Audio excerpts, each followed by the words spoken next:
జ్యోతిష బాల శిక్ష దశమభావ విచారణ 10 అర్థాప్తి పితృజననీ సపత్నమిత్ర భ్రాతృస్త్రీ భృతజనాదివాకరాద్యై హోరేంద్వోర్ధ్వదశమగతైర్వికల్పనీయ ఖేంద్వర్కాస్పద గతికాంసనాథవృత్యా. ఆస్తి ఏర్పడుతుంది అనే విషయాల్ని మనం ప్రస్తావన చేసుకుంటూ వచ్చేటప్పుడు చాలా చక్కనైనటువంటి అంశాలని గ్రంథకర్త ఇక్కడ మనకి ప్రస్తావన చేసుకొచ్చాడు. సూర్యుడు, ఆయనతో పాటు ఇతర గ్రహాలు, వీళ్ళు లగ్నం నుండి కానీ చంద్రుడిని కానీ దశమభావంలో కనుక ఉంటే, మరి అక్కడ దశమభావంలో ఉంటే కనుక అప్పుడు ఒకవేళ దశమభావంలో కనుక రవి ఉంటే తండ్రి ద్వారా ఆస్తి వచ్చే అవకాశం ఉందని, ఆ తర్వాత తల్లి ద్వారా చంద్రుడు కనుక ఉంటే తల్లి ద్వారా వచ్చే అవకాశం ఉందని, తర్వాత కుజుడు కనుక దశమంలో ఉంటే శత్రువు ద్వారా ఆస్తిపాస్తులు వచ్చే అవకాశం ఉందని, బుధుడు కనుక ఉంటే స్నేహితుడి ద్వారా వచ్చే అవకాశం ఉంది, తర్వాత గురువు కనుక ఉంటే సోదరుడు ద్వారా వచ్చే అవకాశం ఉంది, శుక్రుడు కనుక ఉంటే భార్య ద్వారా, దశమంలో కనుక శని ఉంటే మీ దగ్గర పనిచేసే వర్కర్స్ ద్వారా మరి ఆదాయం వచ్చే అవకాశం, స్థిరాస్తి వచ్చే అవకాశం ఉంది అనేటువంటి విషయాన్ని మరి చెప్పుకుని వచ్చాడు. ఇక్కడ అది మనం వర్కౌట్ చేసి చూస్తే స్థిరాస్తి అని చెప్పుకోకల్లా, ఇన్ కేస్ ఒకవేళ దశమంలో కుజుడు ఉన్నాడు అనుకోండి, శత్రువులు ఏదో ఒక వ్యవహారాన్ని లేపుతారు, ఎలిగేషన్ లేపుతారు ఇతని మీద. ఆ ఎలిగేషన్ లేపడం మూలంగా ఏమవుతుందంటే ఇతనికి వెంటనే ఇమీడియట్గా ఆ ఎలిగేషన్కి ఇతను బాగా ఎలివేట్ అయ్యి ఆ ఆధారంతో ఇతను సంపాదించుకునే అవకాశం వస్తుంది జాతకుడికి.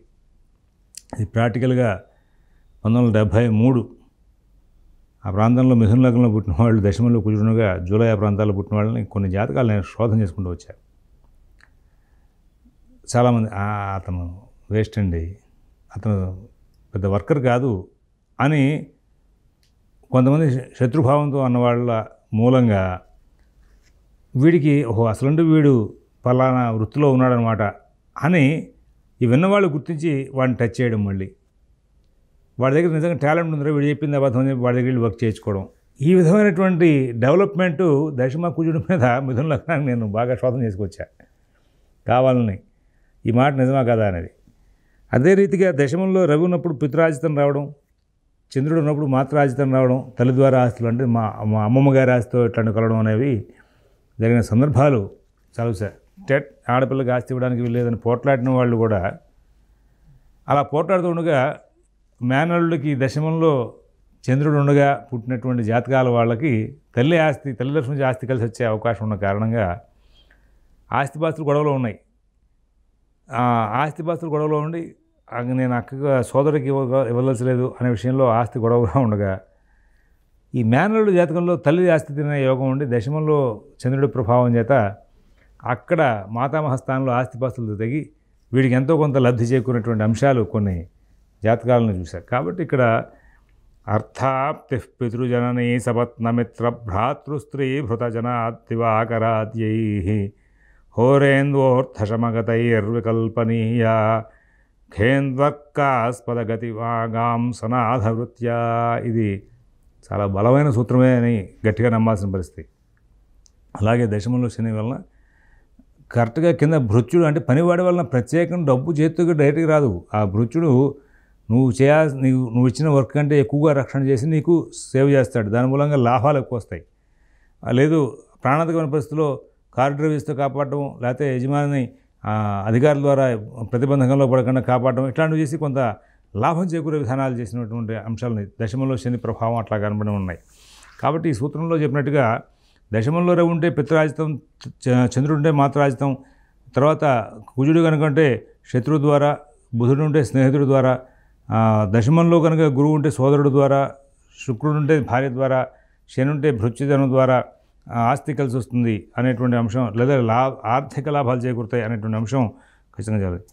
దశమాధిపతుల వలన ఏర్పడే వృత్తి మూలకంగా లగ్నానికో చంద్రుడికో సూర్యుడికో దశమస్థానంలో ఉంది నవాంశాధిపతి వలన ఏర్పడే వృత్తి మూలకంగా అర్థాత్తు చెప్పాలి. ఇక్కడ వృత్తి ఎట్లా వస్తుంది అనేసరికి ఏం చెప్పాడంటే, ఈ దశమాధిపతి వెళ్ళి నవాంశంలో ఎవరింట్లో ఉంటాడో ఆ నవాంశాధిపతి యొక్క లక్షణాలను బట్టి వృత్తి వచ్చే అవకాశం ఉందా అని చెప్పుకుంటూ వచ్చాడు.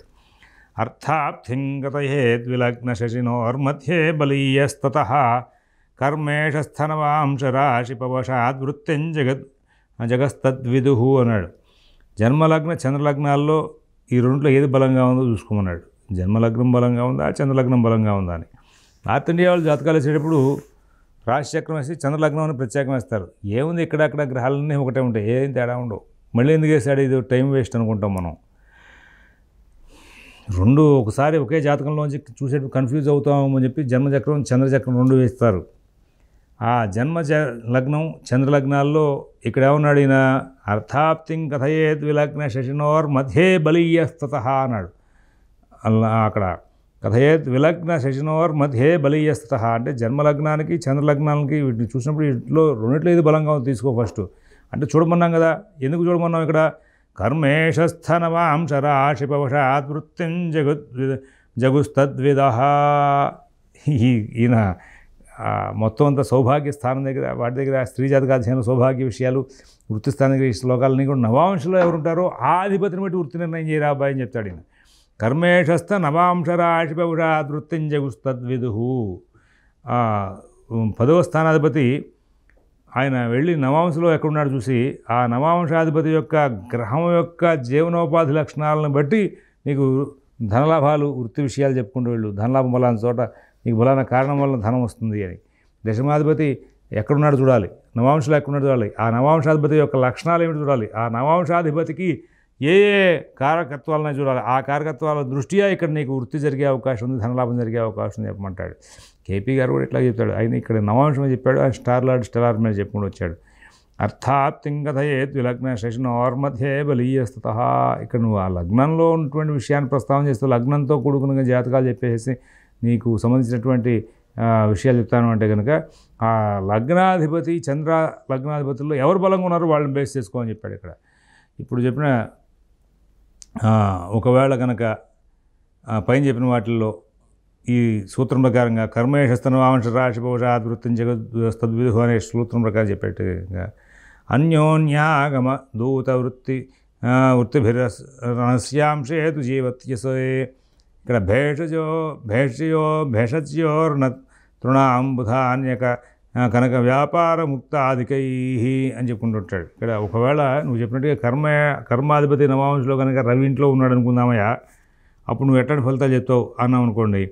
ఆ రవి అంశంలో ఉన్నాడు కాబట్టి వైద్యం వల్ల కానీ, ఊర్ణం అంటే ఉన్ని వస్తువుల సంపాదన మూలంగా కానీ, అలాగే జలము ధాన్యం ఈ రెండు కానీ, కనకం అంటే బంగారానికి సూర్యుడు కారకుడు కాబట్టి, తర్వాత ముత్యాలు ఇవన్నీ కూడా యొక్క లగ్న భావానికి సంబంధించినటువంటి అంశాలుగా సూచించాడు. అందువలన ఇక్కడ ఈ రవి వల్ల చెప్పాల్సిన వృత్తులు ఇవి చెప్పాడు. పని ఉంది ఎప్పుడు అంటే దశమాధిపతి నవాంశలో ఒకవేళ సింహంలో కనుక ఉంటే ఆ సింహ సంబంధమైనటువంటి అధిపతి రవి కాబట్టి రవి ద్వారా చెప్పాల్సినది. జలోద్భవానాం క్రయ విక్రయేణ కృషేశ్చ మృత్వాద వినోద మార్గాతు రాజాంగనా సంశయ విత్తరూపాన్నిషాకరాంశే వసక్రయాత్వా. ఇందాక 9వ ఎపిసోడ్లో నేను మీకు పాఠం చెప్తా 25వ శ్లోకంలో కేంద్ర త్రికోణాల్లో ఉన్నటువంటి చతుర్గ్రహాల గురించి చెప్పుకుంటూ వచ్చాడు. ఇక్కడి నుంచి వరుసగా అన్నీ కూడా ఒక వ్యాఖ్యాత ఈ శ్లోకాలన్నీ కూడా కేంద్ర కోణాలతో ముడిపెడితేనే ఈ ఫలితాలని చెప్పాడయ్యా అనే అంశాన్ని ప్రస్తావన చేశారని చెప్పి అక్కడ కారణం ఏమిటంటే వ్యయంతో షష్టంతో అష్టమంతో ముడిపెడితే ఈ భావాలని పాడైపోవాల్సిన అంశం. కానీ ఇక్కడ పాడవడం అన్నది మరి భాగ్యభావం బాగుంటే కదా వాడు ఎతిగా భక్తిగా వెళ్ళేది, కర్మస్థానం బాగుంటుంది కదా, పంచమస్థానం బాగుంటుంది కదా. కాబట్టి ఇక్కడ కేంద్ర కోణాల్లో కనుక ఎక్కువ గ్రహాలు కనుక కలిస్తేనే ఈ సన్యాస యోగం పడుతున్నటువంటి వ్యాఖ్యాత యొక్క ఆలోచన తీరు ఖచ్చితమైంది. ఇక్కడ మళ్ళీ అదే ప్యాటర్న్లో ఈ శ్లోకాలు రాసుకుని వచ్చాడు. ఏమని రాసాడంటే కేవలం మనం ఒక శ్లోకం చదివేసి నాకు దశమంలో ఉన్నటువంటి గ్రహం మూలంగా మా వాడికి ఈ లగ్నమైంది ఈ జాతకమైంది అంటే అవ్వదు. కానీ ఇక్కడ దశమాధిపతి నవాంశంలో రెంట్లో ఉన్నాడో చూసిన దాని ప్రకారం ఇలా చేసుకోవాలి. జలోద్భవానాం క్రయ విక్రయేణ. దశమాధిపతి కనుక ఒకవేళ చంద్రుడి యొక్క నవాంశంలో కనుక ఉంటే ఇక్కడ శ్లోకాలని కూడా వరుసగా మళ్ళీ చెప్పుకుని వచ్చాడు. ఆ పైన 44వ శ్లోకం వచ్చిన కర్మేషస్థ నవాంశ రాశి భవిష్యత్ వృత్తిం జగద్ తద్విదుః అనేటువంటి శ్లోకంలో వచ్చినటువంటి సూత్రాన్ని ఆధారం చేసుకుని ఆ సూత్రాన్ని అన్వయం చేస్తే అని చెప్పుకుని వచ్చాడు. చంద్రనవాంశంలో కనుక ఉంటే జలమునందు పుట్టినటువంటి వస్తువుల యొక్క క్రయ విక్రయ వ్యాపారాలు, ముత్యాలు, పొగడాలు, చేపలు కూడా అవచ్చు. అలాంటి వాటి వలన క్రయ విక్రయాలు చేసి సంపాదించే అవకాశం ఉంది. కృషి వలన మరి మృదంగం వాటి లక్షణాల వలన, ఆ తర్వాత అంటే సంగీత విషయాల వలన, మృదువుగా మాట్లాడుతూ వినోద మార్గాల వల్ల ఇవన్నీ కూడా చేసే అవకాశం వస్తుంది. రెండోది ఏంటంటే ఒకవేళ వృత్తి స్థానానికి సంబంధించినటువంటి అధిపతి చంద్రుడి ఇంట్లో ఉంటే నేను మాటలు చెప్పాను కదా, ఒకవేళ కుజుడి ఇంట్లో ఉంటే కనుక ఏం చెప్పాల్సి వస్తుంది అనేటువంటి విషయాన్ని తీసుకొచ్చుకుంటూ ధాతోర్వివాదే రణప్రకారాత్ స్తబ్దాధివాదాత్ కలహ ప్రవృత్యా జీవత్యసో సాహస మార్గచోదరుత్యా. మరి ఇక్కడ పైన చెప్పినటువంటి కుజాంశంలో కనుక మన కుజుడు ఇంట్లో కనుక దశమాధిపతి కనుక ఉంటే ఆ టైంలో పుట్టినవాడు ధాతువాదం చేసేవాడు, రణప్రకారం అంటే యుద్ధానీతిని ఎక్కువగా ప్రదర్శించేవాడు, అగ్ని వలన అగ్ని స్తంభన వలన సంబంధించేవాడు, కలహ ప్రవృత్తిని కలహాలని పెంచి దాని మూలంగా సంపాదించుకున్న సెటిల్మెంట్లు చేసే వాళ్ళకి కూడా ఇట్లాంటి లక్షణాలు ఉంటాయి.